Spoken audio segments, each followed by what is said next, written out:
მოგესალმებით FM 105.9-ზე, როგორც უკვე მოისმინეთ, გემრიელი რეკომენდაციების დრო დადგა რადიო იმედის ეთერში და აქვე შეგახსენებთ, რომ ჩვენს გადაცემას შეგიძლიათ არა მხოლოდ უსმინოთ, არამედ უყუროთ კიდეც რადიო იმედის Facebook გვერდის საშუალებით, ასევე პორტალებზე MyVideo.gr, იმედი.gr და მაგთის IPTV 53 არხზე. რაც შეეხება დღევანდელ გადაცემას და მის თემას, მარკეტინგი კულინარიაში, ასეთი თემა შევარჩიეთ და რა თქმა უნდა სტუმარით შესაბამისი ილიას სახელმწიფო უნივერსიტეტის პროფესორი თორნიკე გურული უპასუხებს დღეს ჩემს შეკითხვებს. მადლობა თორნიკე იმისთვის, რომ გამონახეთ დრო და მოხვედით ჩემს მსმენელსაც გაუზიარო რეკომენდაციებს ვეღარ დავარქმევდი. უფრო ხრიკები, რომელსაც მარკეტოლოგები იფიქრებენ იმისთვის, რომ ჩვენთვის პროდუქტები უფრო მიმზიდველი გახდეს. დიდი მადლობა მოწვევისთვის. ვფიქრობ, რომ ძალიან საინტერესო თემა, იმიტომ რომ მარკეტინგში არის ხომ რაღაცა ხრიკები, რომელსაც მომხმარებელი ასე ვერ გრძნობს, მაგრამ ამით ხდება ხოლმე ხელოვნურად დაგენერირება დამატებითი შესყიდვების მომხმარებლების მხრიდან და ამიტომ ვფიქრობ, რომ ძალიან საინტერესო და აქტუალური თემა. ვფიქრობ, რომ ძალიან საინტერესო იქნება ეს ჩვენი მსმენელისთვის და მაყურებლისთვის, რადგანაც ბევრ საინტერესო ხრიკს გაიგებს, რომელიც ყოველთვის არის ხოლმე დაფარული მარკეტერების მიერ. არ იქნება სწორი ვიკითხო, რამდენად მნიშვნელოვანია თქვენ, იმიტომ რომ ვიცი ძალიან დიდი როლი აქვს მარკეტინგს, მაგრამ უფრო სწორი იქნება ვიკითხო, აი რამდენად დიდი როლი აქვს. მაგალითად, ჩვენ როდესაც შევდივართ რესტორანი, იქნება ეს კაფე, თუ ასე შემდეგ, სხვა საკვები დაწესებულება, რამდენად იზიდავს უფრო მეტად მომხმარებელს კონკრეტულად ის მარკეტინგული ხრიკები, რასაც იყენებენ, თუ უფრო მეტად მაინც მნიშვნელოვანია მაგალითად კერძი თვითონ კერძის სიგემრიელე და ასე შემდეგ სასმელის და ასე შემდეგ. რა თქმა უნდა, როდესაც ჩვენ საუბრობთ რესტორანი ახსენეთ და მოდი რესტორანი დავიწყოთ, როდესაც ჩვენ საუბრობთ ზოგადად სარესტორნო ბიზნესზე, ბუნებრივია არსებობს აუცილებელი მოთხოვნა და ეს აუცილებელი მოთხოვნა არის, რომ საჭმელი აუცილებლად უნდა იყოს გემრიელი, ასე უსაფრთხო, ასე სასმელიც უნდა იყოს შესაბამისი. მაგრამ ეს მხოლოდ ეს არ არის საკმარისი. ეს არის ბუნებრივია საკმარისი, იმიტომ რომ რესტორნებს აქვს თავისი მარკეტინგი, რომელიც ცდილობს ისეთნაირად დაგეგმოს რესტორანი, რომ ძალიან ადვილად გახდეს მომხმარებელთვის ის მისაღწევი. მარკეტინგში არსებობს ეგეთი რამ, რომელსაც ჩვენ ვეძახთ social proof, ანუ ფაქტები, რომელიც შემდგომში გამოყენებულია ხოლმე მარკეტინგის მიერ. მაგალითად, თუ თქვენ ხედავთ ორ ადგილს, ორ რესტორანს, ერთ რესტორანში ძალიან ბევრი ადამიანია, ხოლო მეორე რესტორანში ცოტა ადამიანია. რა თქმა უნდა, თქვენ შედიხართ ისეთ რესტორანში, სადაც უფრო ბევრი ხალხია. იმიტომ რომ ეს ადამიანური ბუნება არის და ამას ქვია სწორედ ეს social proof, რომელიც გადატვირთული ადგილების უფრო მეტ მიზიდულობაზე საუბრობს. ამიტომ რესტორნებმა იციან ეს რაღაცა და სპეციალურად ისეთ მაგიდებზე ანთავსებენ ხოლმე დაჯავშნილია, რომელიც არის შედარებით შიგნით და ადამიანები გარედან ვერ დაინახავენ, რამდენად გადავსებულია თუ არა ეს რესტორნები. ხოლო ისეთ ადგილებში, რომელიც გარედან გამოჩნდება, რომ სავსეა, ასეთი ადგილები არის ხოლმე სულ სავსე იმისათვის, რომ კიდევ უფრო დამატებითი მომხმარებელი მივიზიდოთ. ამიტომ ერთია, როდესაც რესტორანს ჩაული რაღაცნაირად შიგნით შეგიყვანოს და მეორეა შიგნით მერე რას გააკეთებს რესტორანი. ასევე ძალიან ბევრი რესტორანს აქვს ეგრეთ წოდებული არამა მარკეტინგი, განსაკუთრებით ეს სწრაფი კვების ობიექტებს აქვთ ხოლმე, როდესაც სპეციალურ საფრქვენ მიმდებარე ტერიტორიაზე, რადგან როდესაც ჩაული ობიექტს, განსაკუთრებით ზამთარში იგრძნობა ხოლმე ეს სუნი, აუცილებლად მოგინდეს ამ რესტორანს გემრიელი საკვების სუნელი. გემრიელი საკვების მაგალითად სწრაფი კვების ობიექტზე შეიძლება ეს იყოს კარტოფილის სუნი. ეს ბუნებრივად არ არის, მე მგონია რომ ის კარტოფილის სუნი იქ იწვება და იმიტომ გამოდის იქედან. ამდენი კარტოფილის შეწვა და ასეთი ბუნებრივი სუნის დაყენება ცოტა ძალიან რთული. არსებობს ათასეულობით სუნი, რომელიც შეიძლება ორგანიზაციის მიხედვით, რომელი ორგანიზაციაც გააქვს, იმის მიხედვით დანერგო. ასევე როდესაც ჩვენ შედიხარ უკვე რესტორანში, ძალიან მნიშვნელოვანია როგორ იქნება მენიუ მოწყობილი, მაგალითად ძალიან მნიშვნელოვანია პირველი, რომ მენიუში პირველი კერძი აუცილებლად დიდი ფასის იყოს, იმიტომ რომ როდესაც თქვენ დახედავთ და ნახავთ პირობითად, რომ საფირმო სალათი, რომელიც ამ კონკრეტულ რესტორნის ან კონკრეტული შეფის საფირმოა და ეს ნახოთ, უცებ და ეს ღირდესადაც 40 ლარი. შემდგომში თქვენთვის ძალიან მარტივი ხდება არჩევანი გააკეთოთ. სხვა შედარებით უფრო იაფიან პროდუქტზე, მაგალითად წვნიანზე, რომელიც შეძლება ხდება 20 ლარი, იმიტომ რომ 40-თან შედარებით 20 უფრო იაფი. ახლა მსმენელი, რომელიც გვისმენს, ალბათ ყველა, ვინც ერთხელ მაინც რესტორანში ნამყოფი არის და მენიუს გაცნობია, ყველას გაახსენდება, რომ მართლა ასეა, მეც პირველად გავიგე ახლა, რომ ეს სპეციალურად არის, ანუ ის რომ პირველი საფირმო კერძი და ძალიან ძვირად ღირებული და შემდეგ იაფიან, ეს არის იმიტომ, რომ ჩვენზე ზემოქმედება მოახდინო. რომ რაღაც ძვირიანიც იაფად გეჩვენოთ. ასევე მიაქციეთ ყურადღება იმასაც, რომ ბოლო პერიოდის განმავლობაში თვითონ მენიუს შედგენაც მნიშვნელოვანი გახდა იმ კუთხით, რომ მომხმარებელმა უფრო მეტი თანხა დახარჯოს. მენიუში ფასები არ უნდა იყოს ჩამოწერილი მწკრივზე, იმისათვის რომ თქვენ რთულად დაითვალოთ, რამდენი გექნება დასახარჯი. როდესაც მწკრივზეა ჩამოწერილი და ერთმანეთის ქვეშ წერია ფასები, მომხმარებელს ადვილად შეუძლია რომ მიამატოს ეს ფასები. მაგრამ ჩვენ ხო არ გვინდა რომ ეს ასე იყოს. ჩვენ გვინდა რომ ადამიანმა არ მიუმატოს ერთმანეთს და მომხმარებელმა არ მიუმატოს ერთმანეთს თანხები და ამიტომ არის ძალიან მნიშვნელოვანი რომ მივაქციოთ ყურადღება იმას რომ მენიუს გაწერის დროს ფასები არ ამწყივს, არამედ გაბნეული იყოს მენიუში, რათა მომხმარებელმა ადვილად არ დააჯამოს ფასები. ამავდროულად ძალიან ბევრ რესტორანს აქვს მსგავსი ტიპის სტრატეგია, რომ სანამ დაიწყებდეთ პროდუქტების შეკვეთას, პატარა მინი აპეტაიზერებს გთავაზობთ, იმისათვის რომ თქვენ უფრო მეტად მოგშივდეთ. როდესაც თქვენ მინიმალურ საკვებს იღებთ და გშიათ, ასეთ შემთხვევაში თქვენ მერე უფრო მეც უკვეთავთ. რაც უფრო მეტად გშიათ, უფრო მეც უკვეთავთ და შეიძლება ეს საკვები მერე არ მიირთვათ ბოლომდე, მაგრამ ბევრს უკვეთავთ, რაც უფრო გშიათ. ამიტომ ამ მეთოდსაც იყენებენ ხოლმე. ანუ გთავაზობენ უფასოდ?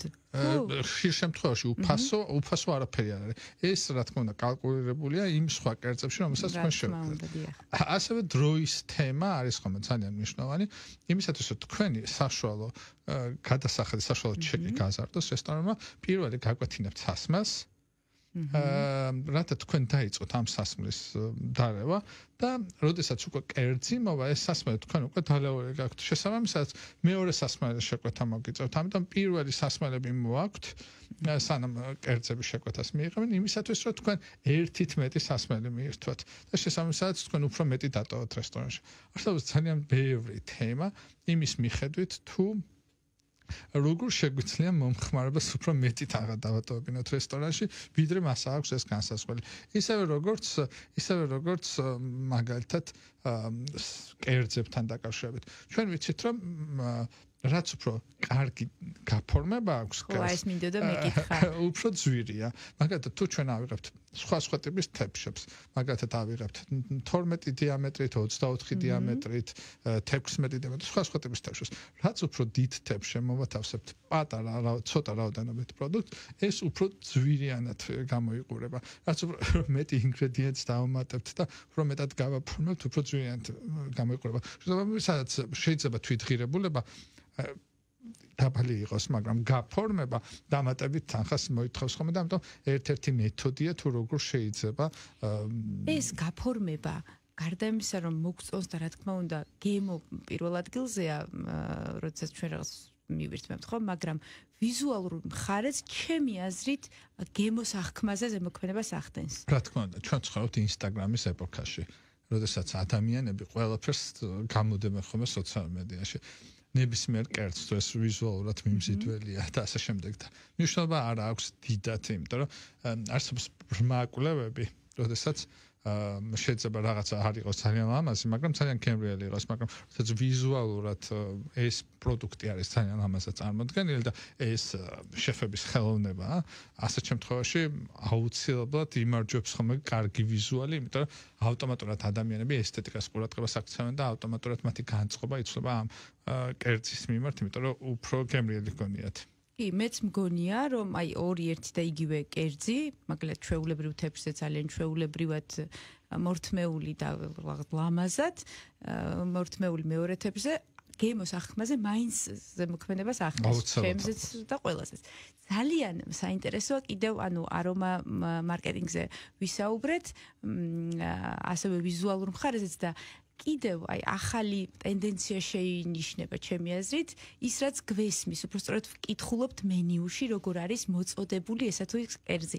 მაგალითისთვის მინდა მოვიყვანო, მაგალითად მე ყველაფერი მიყვარს უფრო რაღაცა ნედლი, უფრო საღი, ანუ არა დიდი ხნის მაგალითად კერძიც და ასე შემდეგ. მაგრამ სიტყვა დავარგებული, რომელიც ავტომატურად ნიშნავს, რომ დიდი ხნის არა, აი ყველის ხო მაგალითად დავარგებული ყველი ან აი ეს იმდენად დიდ ზემოქმედებას ახდენს, რომ მიზიდავს თვითონ მენიუში, როდესაც ასეთი ტიპის სიტყვებს ვაწყდები ხოლმე. მაგალითად კარტოფილი არის ჩემთვის ჩვეულებრივი საკვები, ანუ არაფრით გამორჩეული, მაგრამ სიტყვა გამომცხვარი კარტოფილი უკვე შეიძლება ამაზე გავაკეთოთ. მადის აღძრელად ისმის. ამაზეც სპეციალურად მუშაობენ. რა თქმა უნდა, იმიტომ რომ ჩვენ უნდა შევქმნათ გემრიელი სიტყვები, რომ ადამიანს მოუნდეს აი ამ პროდუქტების მიერთმევა და ამ პროდუქტების შეკვეთა. მაგალითად, თუ ჩვენ დავაკვირდებით, ბევრი რაღაც ელემენტარი რაღაც არის ხოლმე, მაგალითად საკავ ქვეყნებში რესტორანში მოქმედებს პირველი კომპლიმენტის მეთოდით, როდესაც თქვენ შედიხართ რესტორანში, რაღაც კომპლიმენტს აუცილებლად გეტყვიან, მაგალითად, არა გარეგნობასთან დაკავშირებას, რომ კარგად გამოყენებთ, იმიტომ რომ შეიძლება სხვადასხვა ადამიანს სხვადასხვა აღიქვას. პირველი შეკითხვა შეიძლება იყოს პირველად, რაიმეზე ხომ არ გაქვთ ალერგია? და თქვენ როდესაც ამბობთ, არა, ეგრევე კომპლიმენტი მიიღოთ, რომ არაჩვეულებრივია, ფანტასტიკურია და ასე დაიწყოს თქვენი ურთიერთობა, იმიტომ რომ ცენტრალური ევროპის, ჩრდილოეთ ევროპის ბევრ ქვეყანაში უკვე დაიწყო ამ მიმართულებით მუშაობა, რომ ყველა რესტორანში აუცილებლად გეკითხებიან ალერგიის შესახებ, რადგანაც ვიცით, რომ ალერგიები ძალიან გავრცელებულია. მენიუც სწორედ ამ კუთხით დგება უკვე და ამ კუთხით ინაცებს, რადგანაც მომხმარებლები, რომლებსაც აქვთ რაღაცა ტიპის ალერგია, არიან ვეგანები, ან არიან ვეგეტარიანელები, მათ ადვილად შეეძლოთ მენიუში ორიენტირება, რომ ადვილად მიიღონ ის შედეგი, რომელიც მათ უნდათ. და ადვილად გააკეთონ არჩევანი. არჩევნის გამარტივება არის მენიუში და რესტორანისთვის ყველაზე მთავარი თემა. ამიტომ ის რესტორნები, რომლებიცაც აქვთ რამდენიმე გვერდიანი მენიუ, წარსულს ჩაბარდება მომავალში, იმიტომ რომ მთავარი არ არის რომ კონდეს ძალიან ბევრი სხვა კერძი, არამედ უნდა იყოს დაკონცენტრირებული მხოლოდ და მხოლოდ მაქსიმუმ 2 გვერდზე. ისაც შემოხმარება ადვილად არჩევს. ჩვენ ვიცით, რომ არსებობს კვლევები მარკეტინგში, რომელიც გვეუბნებიან შემდეგ რაღაცას, რომ თუ ადამიანს აქვს ძალიან ბევრი არჩევანი, ის ვერ აკეთებს არჩევანს. მაგალითად, ცნობილი ეს ერთ-ერთი ექსპერიმენტია, როდესაც ძალიან ბევრი სხვა სახეობის ერთნაირ პროდუქტს აწყობენ და ასეთ შემთხვევაში ძალიან რთული ხდება ადამიანის არჩევა, იმიტომ რომ ადამიანი ვეღარ არჩევს ეს უნდა და უფრო ცდილობს რომ რაღაც თანხა დააზოგოს. მაგრამ როდესაც ცოტადან არის არჩევანი, ასეთ შემთხვევაში ადამიანი უფრო ადვილად ირჩევს. და ამიტომ ამასაც აქვს უკვე მნიშვნელობა დღეს მარკეტინგში, სარესტორნო ინდუსტრიაში, ჩვენ არ გქონდეს ყველაფერი. არამედ ვიყოთ დაკონცენტრირებული რაღაცა ცოტა რაოდენობაზე, იმისათვის რომ მე ადვილად მოხდეს ამ პროდუქტებიდან მომხმარების არჩევა, იმიტომ რომ მარკეტინგისთვის ერთ-ერთი მთავარი სიტყვა მომხმარებელია და აი ეს მომხმარებელზე ორიენტირება და მომხმარებისთვის გაადვილება არჩევნის ერთ-ერთი ყველაზე მთავარი თემაა. ვინ იკვლევს ამას? ფსიქოლოგები მუშაობენ და განსხვავდება თუ არა ქვეყნების მიხედვით, მაგალითად რაღაცა რომელიღაცა ქვეყანაში უფრო სხვანაირი მომხმარებელია თუ სარესტორნო ბიზნესში ეს ყველგან ერთნაირად მუშაობს? ამ მიმართულებით ნეირომარკეტინგი მუშაობს, ეს არის მარკეტინგის ერთი მიმართულება, რომელიც 2000-იან წლებიდან გახდა აქტუალური. ის იკვლევს არსებობს თავის ტვინის კვლევები და თავის ტვინის კვლევები ამბობენ, რომ ჩვენს ტვინში რაღაც პროცესები მიმდინარეობს და რა შემთხვევაში იღებს ადამიანი გადაწყვეტილებას, რა შემთხვევაში ამბობს ადამიანი, რომ ეს პროდუქტი თუ მომსახურება მოსწონს, სწორედ ამ მიმართულებით არის სხვა კვლევები, ძირითადად მარკეტინგის მიმართულებით, რომელიც ნეირომეცნიერებთან დგას ახლოს. ამიტომ, როდესაც ჩვენ ვსაუბრობთ მსგავს საკითხებზე, მსგავს საკითხები უკვე მეცნიერულად ნაკლებია და აბსოლუტური ჭეშმარიტება.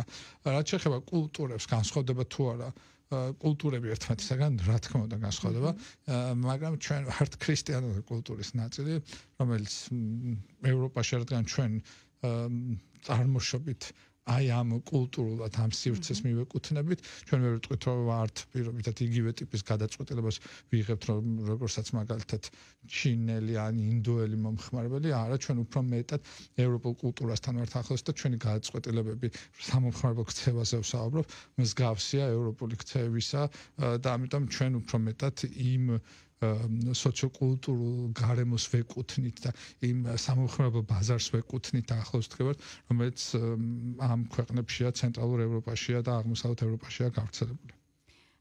კიდევ საინტერესო არის ადამიანური ფაქტორი, ანუ სერვირება გასაგებია, ლამაზი უნდა იყოს, კერძები ვიზუალურად კარგი, ანუ კარგი სურნელი უნდა ტრიალებდეს და ასე შემდეგ, მაგრამ ძალიან მნიშვნელოვანია ვინ დაგხვდება იქ, იმიტომ რომ მაგალითად ჩემს შემთხვევაში შედარებით უფრო ნაკლებად, იმიტომ რომ ძალიან ხშირი სტუმარი არ ვარ, მაგრამ ანუ რესტორნების და ასე შემდეგ, მაგრამ ჩემს ირგვლივ მეგობრები და ასე შემდეგ ხშირად მსმენია, რომ აი იქ მივდივართ და რაღაცნაირად შინაურული ანუ იცნობენ მაგალითად მომსახურე პერსონალს. ამას ტრენინგებს ატარებენ თვითონ მომსახურე პერსონალს თუ ეს რაღაც ადამიანის ბუნებრივი თვისებაა, რომ კარგად მოემსახუროს? ყველა პერსონალს რა თქმა უნდა აქვს სურვილი, რომ რაც შეიძლება მეტი თანხა დახარჯო. სამისააც რაც უფრო კარგი ურთიერთობა ექნება სტუმართან, ეს შეიძლება იყოს იუმორი, ეს შეიძლება იყოს მეგობრული გააჩნია. ყველა ტიპის სხვადასხვა ვიღაცა შეიძლება იუმორი მოსწონდეს, ვიღაცა შეიძლება არ მოსწონდეს. ეს გააჩნია როგორი იქნება. ამიტომ პერსონალს აქვს ძალიან მნიშვნელობა, იმიტომ რომ გაყიდვის წერტილია რესტორანი და ნებისმიერი მიმტანი გაყიდვის მენეჯერი უფროა და გაყიდვის ნაწილია და ამიტომ ბევრი ტრენინგი ტარდება, თუნდაც ვიზუალური კუთხით, თუნდაც სერვირების კუთხით, რომელი მხრიდან მოემსახუროს სტუმარს, მარჯვენა მხრიდან თუ მარცხენა მხრიდან. როგორ დაუწყო ან აულაგო ის ინვენტარი, რომელსაც იყენებს სტუმარი კვების დროს, როგორ შეცავაზო სასმელი, რამდენად ხშირად გაუსო ღვინო. Შესაძაც ღვინოს ჭიქით წრუპავს სტუმარი, რომ რაც შეიძლება შკარა უნდა გაუსო, რომ ძალიან ბევრი დალიოს და კიდევ ახალი ბოთლი შეგიკვეთას და ანუ ამ პატარ-პატარა დეტალებს და პატარ-პატარა ხრიკებს ექცევა ძალიან დიდი ყურადღება, რაც საერთო ჯამში მე რესტორნის ფინანსურ მოგებაზე აისახება ხოლმე. ჩვენ ახლა რაც მოვისმინეთ, ეს შემჩნეული გვაქვს, უბრალოდ ყურადღება არ მიგვიქცევია და თურმე როგორ ყოფილა. ახლა აღმოვაჩინეთ, მაგრამ აი თქვენთვის საინტერესოა როგორ არის ადამიანისთვის, ვინც იცის ეს ყველა ხრიკი, მაგრამ წამოეგება ხოლმე მაინც, ანუ ზემოქმედებას მაინც ახდენს. ჩემი აზრით ალბათ მაინც ზემოქმედებს. რაც რომ მეტი ხრიკი იცი, უფრო შთამბეჭდავია ხოლმე კიდე ახალი ხრიკი, იმიტომ რაღაცა ხრიკები იცი მეცნიერულად, იმიტომ რომ წაგიკითხავს, რაღაცა კვლევა გინახავს. და შემდეგ, მაგრამ არის ხოლმე კიდე რომელიც ადამიანებს აქვს, რომელიც შეიძლება შესწავლილი არ იყოს საერთოდ. და ესეც არის ხოლმე მთავარი თემა. აი, იცით რას დააკვირდით, ამ პერიოდში ძალიან გავრცელდა, რომ რესტორნებს მენიუები აქვთ გარეთ გამოწყობილი. და როდესაც გარეთ აქვთ გამოწყობილი, ამით უკვე ცდილობენ შენთან ქუჩაში კომუნიკაციას. და ის ტენდენცია ამ ბოლო დროს შეიმჩნევა, იმიტომ რომ ქუჩიდან იწყება შენთან კომუნიკაცია და არა როდესაც შიგნით ხარ. და შესაბამისად, აი ამ ქუჩაში უნდა დაგიჭიროს როგორც მომხმარებელი და ამასაც აქვს ძალიან დიდი მნიშვნელობა, იმიტომ რომ თუ შენ ტურისტულ სივრცეში ხარ, ვიზუალიზაცია და შეფუთო ძალიან მნიშვნელოვანია, იმიტომ რომ შეიძლება პირობითად ჩახოხბილი საერთოდ არ იცოდეს რა იყოს ადამიანმა. ამიტომ როდესაც ვიზუალურად არის ეს გამოტანილი, ორჯერ, სამჯერ უფრო მეტად აქვს წარმატების შესაძლებლობა ისეთ ტიპის მენიუ, სადაც ვიზუალური ნაწილი არის გამოტანილი, თუ ეს არ არის მაგალითად პიცა, რომელიც ყველა მიცის როგორ გამოიყურება, არის რაღაცა კერძები, რომელიც შესაძლებელია საერთოდ არ იცოდა რა არის, როგორც უცხოება, მაგრამ ვიზუალურად ნახო და ისე არომატულად და ისე გემრიად იყოს გამოტანილი, შენ აუცილებლად მოგინდეს ამ კერძის შეკვეთა. ამიტომ ძალიან სპეციფიკურია ტურისტული ინდუსტრიის რესტორნები, კიდევ ეს ცალკე მიმართულება ამ მარკეტინგის კუთხითაც, იმიტომ რომ აქ ხდება არა მარტო პროდუქტის შეფუთვა და შემდგომ, არამედ მისი ვიზუალის გამოტანაც და ფოტოს აქ ძალიან დიდი მნიშვნელობა, იმიტომ რომ როგორ გამოიყურება კერძი თვითონ საბოლოოდ. კერძი კი არ უნდა იყოს მარტო გატახებული, კერძი უნდა იყოს გატახებული მთელ კომბინაციაში ლამაზად. და ამავდროულად თუნდაც სასმელი, აი თუნდაც მაგალითად ლუდი, რომელიც არის ჭიქაში, იმას აუცილებლად უნდა გქონდეს ცვარი.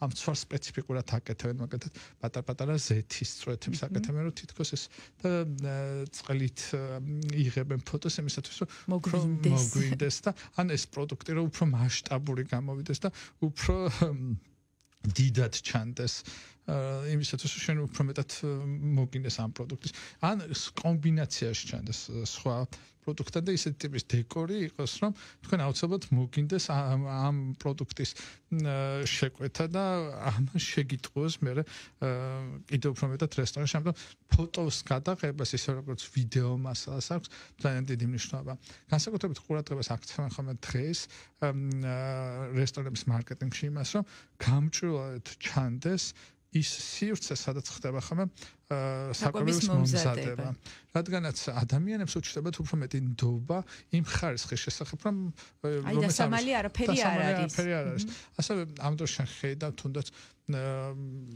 ხათათმანებით როგორ მუშაობენ მზარეულები ან თმები აქვთ დაფარული და ასეთ შემთხვევაში შენ უფრო მეტად გიჩნდება ნდობა აი ამ კონკრეტული რესტორნების მიმართ რომ სადაც გავსი ტიპის არის და ესეც ყველაფერი ისეა დაგეგმილი რომ მომხმარებლის გამოცდილება იყოს უნიკალური და მომხმარებელს მოუნდეს ამ რესტორანში შესვლა კერძები ახსენეთ და ესეთი ის გამახსენდა მენიუში ბოლო დროს ესეთი ტენდენციაა რომ აბსოლუტურად ნაცნობი ჩვენთვის შეიძლება კერძი იყოს სულ სხვანაირად წარმოდგენილი, რომ უფრო მიმზიდველი იყოს. აი პირობითად, მაგრამ ბაჟე ყველა ვიცით ხო, აბსოლუტურად ყველა ქართულმა იცის ბაჟე რა არის და როგორ რისგან მზადდება მისი ინგრედიენტები, მაგრამ ასე კი აღარ წერია ხოლმე. ნიგზის соуსი ფერმენტირებული ნივრით და აი ეს სიტყვათა კომბინაცია უფრო მიმზიდველად ჟღერს, ვიდრე უბრალოდ ბევრია მაგალითად პირობითად პოლიტიკის პირობითად დონალდ ტრამპის საყვარელი რაღაც წიწილი ან კერძი რაღაც რომელიც შეიძლება იყოს შემწორი ქათამი უბრალოდ ქათამი რაც ისედაც ვიცით და გაგვისინჯოს მსგავსი ტიპის თემები მარკეტინგში ძალიან ცნობილია და ძალიან კარგად არის აპრობირებული მე ვფიქრობ, რომ ჩვენმა მსმენელმა დღეს ბევრი საინტერესო რამ მოისმინა. ის რაც აქამდე ჩემი აზრით ისედაც ვიცოდით ალბათ, მაგრამ უბრალოდ კი არ ვიცოდით, შევხვედრილ ვართ, მაგრამ არ ვიცოდით, რომ ამაზე სპეციალურმა გუნდმა იმუშავა, რომ ეს ასე ყოფილიყო. მარკეტინგი ხო კულინარიაში ძალიან მუშაობს. ჩემზე ყოველ შემთხვევაში ძალიან ზემოქმედებას ახდენს, აი მაგალითიც მოვიყვანე ის რაც ჩამოთვალეთ და ვფიქრობ საინტერესო გადაცემა გამოგვივიდა. მე მსმენელს დიდი მადლობა ამისთვის. მსმენელს შევახსენებ, რომ ჩვენი გადაცემის სტუმარი იყო თორნიკე გურული, ილიას სახელმწიფო უნივერსიტეტის პროფესორი. მადლობა სტუმრობისთვის და მე მომავალ გადაცემამდე, მომავალ 4 შაბათამდე გემშვიდობებით.